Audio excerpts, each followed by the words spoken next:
আপোনালোক সকলোকে জ্যোতিকা আছামিজ ব্লগলৈ স্বাগতম জনাইছোঁ আৰু আজি এটা নতুন ৰেচিপি লৈ অনা হৈছে আৰু সেইটোৱে হৈছে কাঠফুলা বা মাছৰুমৰ টেষ্টি ৰেচিপি আৰু আমাৰ এইটো হৈছে আমাৰ শৰীৰৰ বাবে খুবেই ভাল আৰু হেলদি হয় যিহেতু ইয়াত ভিটামিন পোৱা যায়।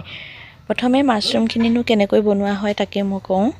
সকলোৱে দেখিলে যে প্ৰথমতে মাছৰুমখিনি গৰম পানীত ধুই ল'ব লাগে আৰু ধুই লৈ পেলাই আমাৰ প্ৰথমতে মই গোটাই লৈছোঁ যে পিঁয়াজ, জলকীয়া আৰু জিৰা গুড়ি পেষ্ট আৰু আদা নহৰু পেষ্ট।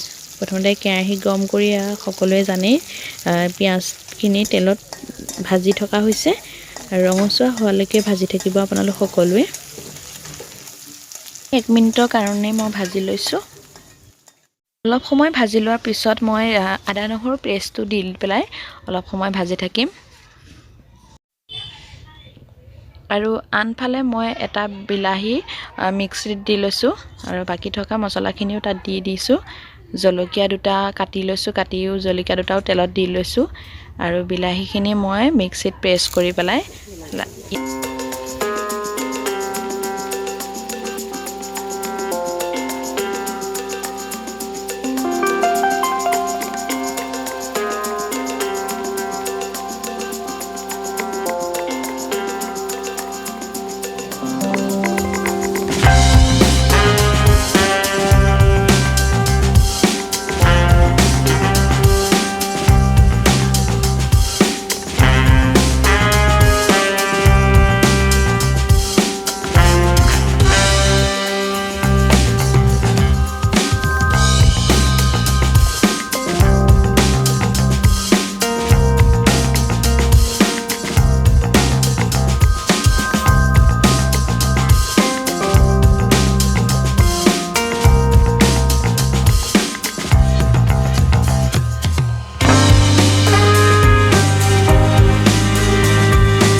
এয়া আমাৰ কাঠফুলা ভাজি হৈ গ'ল।